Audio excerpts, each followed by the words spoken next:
안녕하세요. 오목사와 함께하는 오목조목 성경 이야기. 오늘의 주제는 이삭 번제와 솔로몬의 성전에 관한 말씀입니다. 본문을 읽겠습니다. 여호와께서 이르시되 내 아들 내 사랑하는 독자 이삭을 데리고 모리아 땅으로 가서 내가 내게 일러준 한 산 거기서 그를 번제로 드리라. 창세기 22장 2절 말씀. 하나님께서는 아브라함을 시험하시려고 이제 엄청난 말씀을 주십니다. 아브라함에게 목숨과 같은 이삭을 모리아 땅에 있는 한 산에 가서 번제로 드리라는 것입니다. 아브라함은 성경에 아주 독특하고 대단한 인물이죠. 성경에 하나님의 친구라고 칭했던 유일한 사람입니다. 성경 어디에 그런 말씀이 있습니까? 네, 이사야 41장에 보면 나의 종 너 이스라엘아 내가 택한 야곱아 나의 벗 아브라함의 자손아 하고서 하나님의 벗이 아브라함이라고 지금 말씀하고 있습니다. 벗이란 친구란 어떤 뜻일까요? 서로 마음이 통하고 가깝게 사귀면서 오래도록 친하게 지낸 사람, 또 같은 추억, 어떤 그 같은 공통의 주제를 공유하고 사귀는 사람을 친구라고 합니다. 아브라함과 하나님께는 어떠한 공통점이 있었을까요? 오늘 한번 이야기를 나눠보겠습니다. 아브라함은 그 명령을 받자 얼마나 고뇌를 했겠습니까? 사랑하는 아들을 하나님께 번제로 바치기 위해서는 우리가 번제를 이해해야 됩니다. 번제라는 것은 태울 번, 불로 태우는 제사. 그래서 먼저 그 바쳐질 짐승을 이렇게 목을 칼로 따서 그 다음에 다 자른 다음에 불로 태워드리는 것. 이것이 번제입니다. 이 아브라함이 아들의 번제 명령을 받고 어떻게 했느냐 하면 성경에는 아브라함이 아침에 일찍이 일어나 두 종과 이삭을 데리고 갔다라고 말합니다. 무슨 좋은 일이 있다고 그 새벽에 일어나서 출발을 했겠습니까? 그런데 아브라함은 정말로 하나님의 말씀에 순종하기 위해서 밤새 아마 한잠도 못 잤을 수도 있습니다.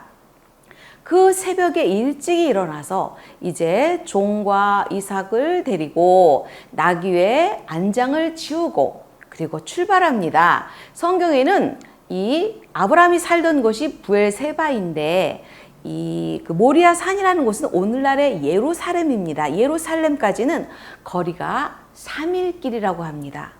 그리고 약 70km에 해당되는 그 3일 먼 길을 이제 그들은 이동을 해야 됐다는 겁니다. 이곳에서 저기로 가서 번제를 드린 게 아닙니다. 장장 3일 길을 나귀를 타고 이동을 해서 이제 보이는 바와 같이 저기 보이는 이 산이 바로 모리아 산이라는 겁니다. 그래서 제3일에 아브라함이 눈을 들어 그곳을 멀리 바라본지라 이에 아브라함이 종들에게 이르되 너희는 나귀와 함께 여기서 기다려라. 종들이 보나마나 말릴 것 같으니까 아브라함이 종들을 그곳에 머물게 했어요. 그리고 이곳에서 이제 이삭과 함께 저 높은 모리아 산을 향해서 올라가기 시작한다는 겁니다. 이제 올라가다 보니까 이삭이 보니까 아버지가 나무를 그 나무와 그다음에 불을 들고 가는데 양이 보이질 않습니다. 이삭이 말합니다. 아버지, 불과 나무는 있는데 번제할 양이 안 보입니다. 어디 있습니까? 그랬더니 아브라함이 말했어요. 하나님이 자기를 위하여 친히 준비하실 거야. 걱정하지 마. 이삭은 믿었습니다. 그래서 그 모리아산 정상에 올라서 이제 아브라함이 그제서야 설명을 한 겁니다. 이삭에게. 이삭아, 하나님께서 너를 번제물로 바치라고 하셨단다. 그랬을 때 이삭이 어떤 반응을 보였을까요? 네, 성경에는 이삭이 그 어디에서도 반항했다고 하는 흔적이 없습니다. 이삭은 정말로 아버지를 사랑하는 마음으로, 그리고 하나님을 사랑하는 마음으로 아버지의 뜻대로 하시옵소서, 제가 이 한 몸 바쳐서 주님께 간다면 그 또한 감사한 일입니다 하면서 이 이삭은 순종했던 것 같습니다. 그런데 이때에 이삭의 나이가 과연 몇 살이었을까요? 여러분은 몇 살이라고 생각하십니까? 보통 이삭이 몇 살일까 하고 물어보면 대부분의 사람들이 17살, 19살, 어떤 사람들은 9살, 10살이라고도 말을 합니다. 정확하게 근거를 가지고 설명을 하겠습니다. 이때의 이삭의 나이는 요세푸스는 25세였다라고 말하고요. 야살의 책에서는 37세라고 말합니다. 그 성경에 보면요, 이 이삭의 번제 사건 직후에 사라가 죽습니다. 사라가 127살에 죽었는데 그 이삭의 번제 사건 직후에 사라가 이 일로 인해서 충격을 받고 죽었던 것 같습니다. 바로 이제 얼마 있다가 죽었는데 127세라면 이삭의 나이가 바로 이때가 37이라는 겁니다. 그래서 정답은 25세부터 37살 사이에 청년이었다는 겁니다. 근데 이 30 후반이었던 것으로 추측이 됩니다. 그래서 이삭이 만약에 아버지 그 137세의 노인네를 힘으로 이기려면 얼마든지 이길 수 있었습니다. 그런데 이삭은 그렇게 하지 않았습니다. 아버지를 얼마든지 제압하고 도망갈 수 있었지만 순종하는 마음으로 그렇게 가만히 묶여져 있었던 겁니다. 그래서 아브라함이 칼을 들고 이삭을 이제 찌르려고 하는 그 순간에 여호와의 사자가 하늘에서부터 그를 불렀습니다. 아브라함아, 아브라함아, 네가 이같이 행하여 내 독자도 아끼지 아니하였은즉 내가 내게 복을 주고 내 씨가 크게 번성하게 하리라 하면서 이제 아브라함에게 큰 축복을 내립니다. 그리고 여기에는 양이 이렇게 그려져 있지만 뿔이 난 순양이 걸려 있었습니다. 그래서 그 양을 대신해서 아브라함이 하나님께 번제를 드렸지요. 아까 아브라함과 하나님은 친구 사이라고 말씀드렸는데 그 공통점이 바로 이겁니다. 두 분 다 아브라함도 하나님도 바로 독자 이삭, 독자 대신 예수님을 바로 희생 제물로 바쳤던 공통점을 갖고 있습니다. 그래서 이 두 분은 같은 공통점을 가졌기에 친구라고 불러줄 수 있었던 겁니다. 자, 오늘 또 이삭의 번제와 관련된 두 번째 사건은 다윗과 관련이 있습니다. 우리가 잘 아는 이 훌륭한 정말 대단한 왕이었던 이 다윗왕. 이 다윗왕은 젊은 시절에 그렇게 한 번도 전쟁에서 패해 본 적이 없습니다. 그리고 모든 일에 승승장구하다 보니까 이제 이스라엘 백성들도 교만해지고 다윗도 마음이 늘어졌습니다. 그때에 사탄이 마귀가 일어나서 이스라엘을 대적하고 다윗을 충동하여 이스라엘 백성들의 수를 세게 했던 것이 있었습니다. 인구수를 조사했다는 겁니다. 역대상 21장 1절에 보면 인구수를 조사하는데 물론 인구수가 어마어마하죠. 인구수가 그 출애굽할 때에 한 2배에서 3배 이상 그렇게 어마어마하게 늘었는데 문제는 전쟁의 승패가 그 당시에 국력의 힘은 바로 인구에 있었습니다. 세상적 기준으로 보면 당연히 인구가 중요하죠. 그렇지만 하나님 보실 때에는 아무리 적은 인구로도 전쟁에서 국력에서 다 이길 수 있습니다. 그런데 다윗이 인간적인 것을 의지한 것으로 하나님께서 보셨습니다. 그래서 하나님께서는 진노하셨습니다. 그래서 다윗에게 말씀하셨습니다. 이제 너가 잘못했으니 이 3가지 징계 중에 하나를 선택해라.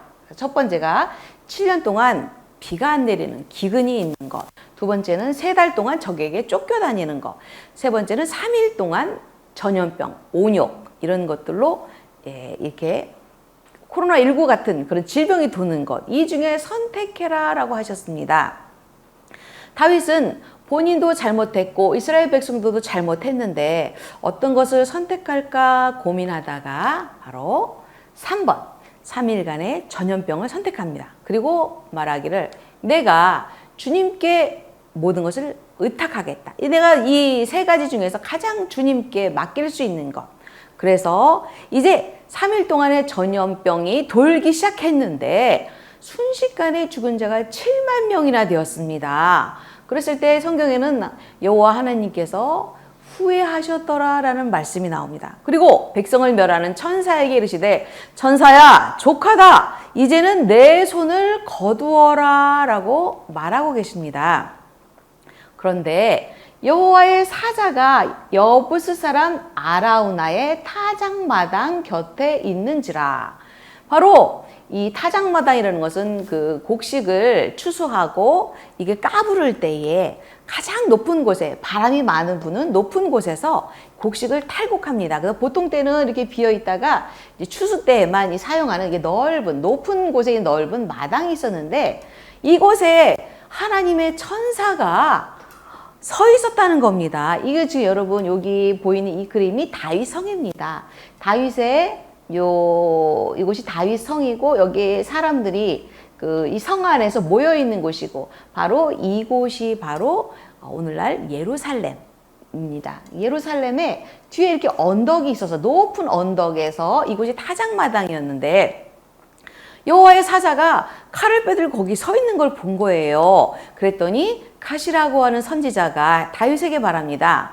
임금님 올라가서 저 타작마당에 가서 제단을 쌓으십시오. 그러면 이 재앙이 끝일 겁니다. 그래서 다윗은 이 타작마당에 올라가서 이 그 아라우나라고 하는 사람의 이 밭입니다. 이곳에 이것을 돈을 주고 사서 소와 또 그 장작을 사서 하나님께 번제를 드립니다.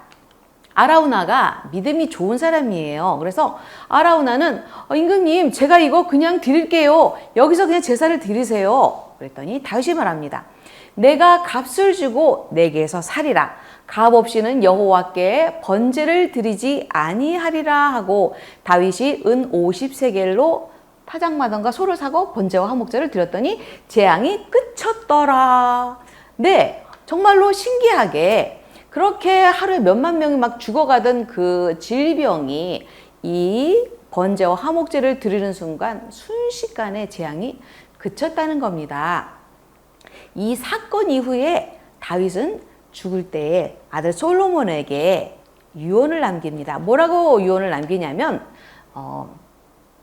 솔로몬에게 내가 그 번제를 드렸던 그 모리아산 타작마당에 너는 여호와의 성전을 지어라 하고서 유언을 남겼어요. 그래서 솔로몬이 예루살렘 모리아산에 여호와의 전 건축하기를 시작하니 그곳은 전에 여호와께서 그의 아버지 다윗에게 나타나신 곳 것이요 여부스 사람 아라우나의 타작마당에 다윗이 정한 곳이었다라고 말합니다.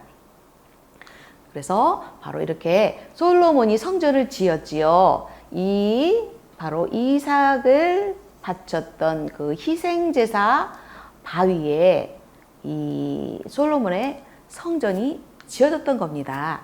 여기 보면 이 성전이 이렇게 들어가는 입구가 있고 성소, 지성소 이 뒤쪽으로 갈수록 중요하죠. 이 지성소에 아브라함이 이삭을 바쳤던 곳, 그곳에는 이삭을 바쳤던 바위가 있었습니다. 그 바위 모양을 지금 이렇게 그린 거고요. 예, 성전의 모양이고 이거는 내셔널 지오그래픽에서 찍은 건데 지금은 이슬람교도 외에는 절대로 들어갈 수가 없습니다. 기독교인들도 아무도 여기를 들어갈 수 없습니다. 그런데 이곳에 들어가 보면 이렇게 정말로 거대한 바위, 이것이 바로 이삭이 번제로 드려졌던 바위라고 합니다. 근데 이곳에 이슬람교도들이 왜 여기를 중요시 여기냐면 마호메트가 여기서 승천했다고 그렇게 그들은 믿고 있습니다. 그리고 이스마엘이 여기에서 아브라함 이스마엘을 번제로 바쳤다 그들은 믿고 있습니다. 그런데 성경에는 이삭을 바로 바쳤던 그 바위가 있던 곳, 바로 이곳에 솔로몬의 성전이 세워졌던 겁니다. 그래서 하나님의 성전의 터는 어떤 곳이냐면 아브라함의 순교의 제사, 이삭의 순교의 믿음이 있었던 것. 그리고 두 번째는 바로 모든 그 죄가 용서받았던 그 타작마당의 자리. 죄가 용서받기도 하고 순교의 믿음이 있고 피 흘림의 그 자리, 그리스도의 피가 있었던 자리, 바로 그곳이 성전의 터라는 겁니다. 오늘날 눈에 보이는 그 예루살렘에 우리가 그 가서 예배를 드려야 되는 것은 절대 아닙니다. 이제는 우리 마음에 터 삼고 그리스도께서 우리와 함께 하십니다. 다만 성전의 의미가 바로 이렇게 순교의 자리, 그리고 희생의 자리, 죄가 용서받는 자리라는 것을 알고 여러분들이 성전에서 늘 하나님을 만나는 여러분 되시기를 축복합니다.